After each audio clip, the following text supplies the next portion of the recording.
there's also nothing more powerful than a teenage girl, especially when she loves something. While the concept of the fangirl was popularized during Beatlemania, it goes back much further than that. In fact, it was born in 1844 when a German journalist attended a performance by Franz Liszt, and in his subsequent review coined the term Listomania to describe the fan reaction. Women literally lost their shit for this guy.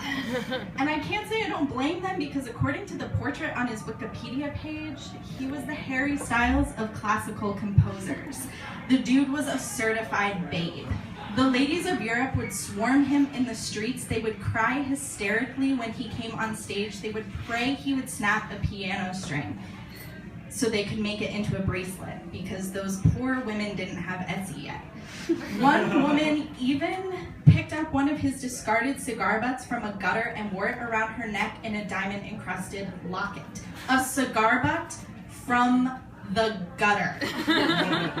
She encrusted it in diamonds, which is gross and disgusting and probably horrifically expensive, but sane. Exact same. If Harry Styles smoked cigars instead of just wearing the jackets and I could afford diamonds, I would be with that girl so completely. The thing is, back then, mania was a medical term. People thought that these women were actually sick, and that was what was causing them to behave this way, because apparently the men of 19th century continental Europe had never had a feeling in their goddamn lives.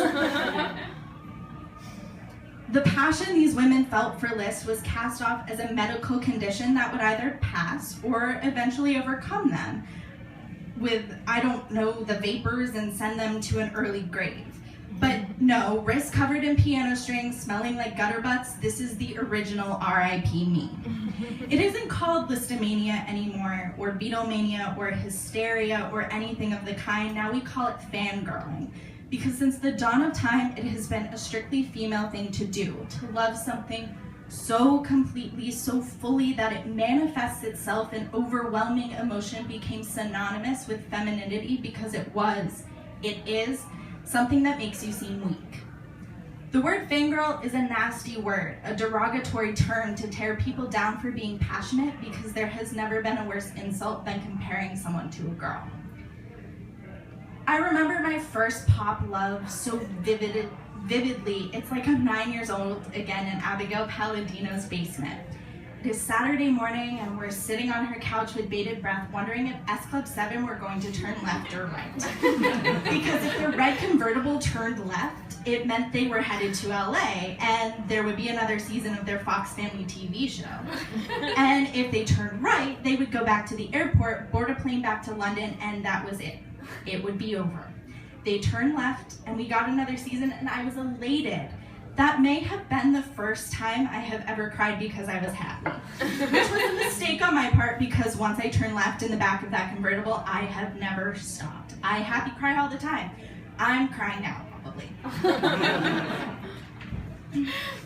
I guess it's unfair to say S Club 7 was my first full-out fangirl love, as I was raised with a love for Elvis Costello so deeply ingrained in my blood and bones. It's the closest thing to a religion I've ever had. But he has never truly been mine, partially because he is my father's and always will be, but also because that's not how loving Elvis Costello is supposed to go. Because he isn't a pop band. He is a serious musician. It doesn't matter that he had a cameo in Spice World. Loving Elvis Costello isn't a hysterical thing. It's a desperate thing, a thing for young girls to do. It's for dads. It's for baby boomers. No matter how devoted to him I was, there was some unspoken way my affection didn't belong. I was an outsider. S Club 7 was a safe space. They were wholly mine, and they helped the burgeoning fangirl inside me grow. If there's nothing more anxious than a teenage girl, I had always been the picture definition. I came out of the womb anxious, a nervous little thing who tried to hide behind long hair and big glasses. My anxiety only grew worse with my parents' divorce, but back then I didn't have a name for it. It was just a monster I wasn't supposed to feed, and that was something I didn't know how to do.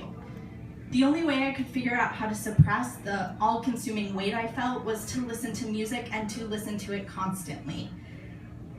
I spent hours alone in my room listening to the radio, laying on the floor, feet up against my bed. My mom was baffled by my ability to stay in there for hours without moving, but all I needed was a book and my radio, and I was content. I had friends, but calling them to ask them to sleep over filled me with crippling fear. So unless they called me first, I spent my weekends in my room. I had a Discman long before any of my friends because I needed to drown out my surroundings. If anxiety left me breathless, my Discman was an inhaler. And if I was left without it, I would sing.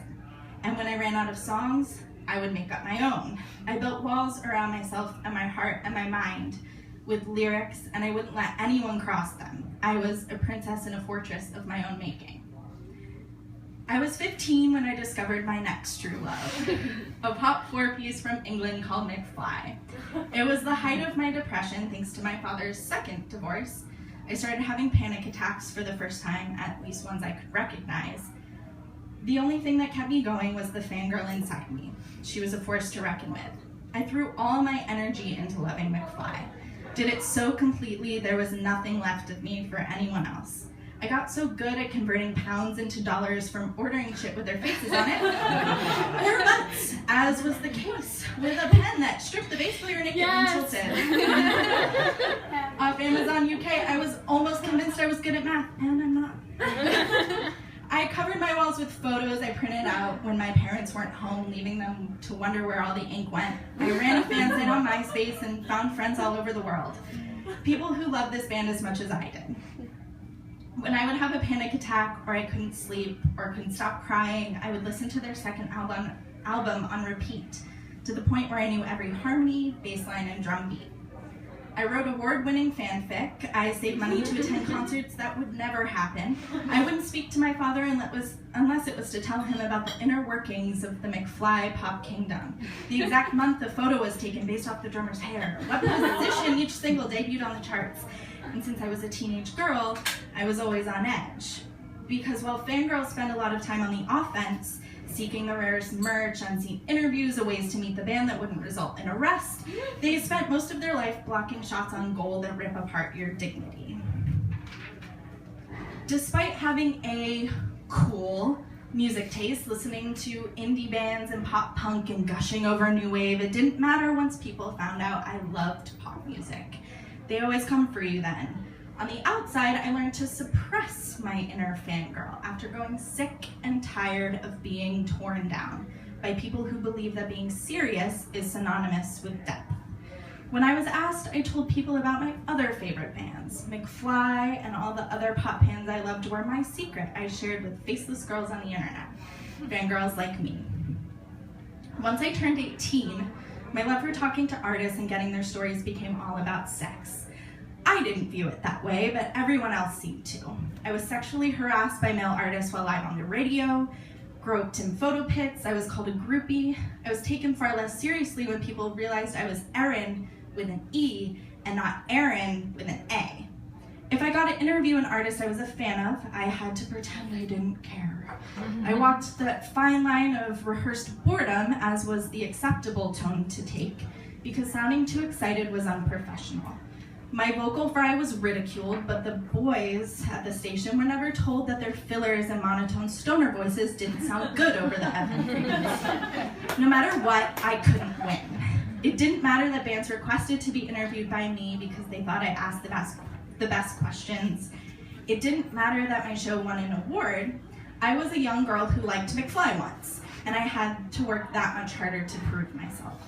We couldn't play pop crap on the station because the music directors, who were 22-year-old snapback bro kings, had the final say. They knew what was cool. No one had the heart to tell them that snapbacks are not. Still, I turned to pop music for solace, to help me fall asleep when my insomnia was winning over, to calm my panic attacks.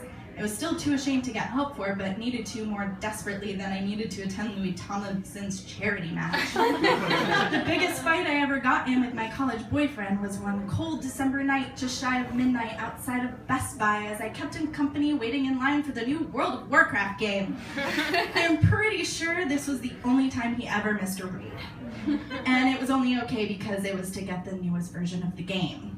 I jokingly called him a fangirl, and he was livid that I would even think to use a term on him that he called me daily. Remember, there's no worse insult than calling someone a girl. I wondered how waiting in line for the midnight release was any different from when I attended the midnight release of the last Twilight book or got to a GA venue at 9 a.m. so I could get front and center. But it is different because I'm a girl and I am inherently manic, weak, and uncool. Refusing to celebrate my birthday with me because you have a raid with your WoW guild, however, is perfectly acceptable.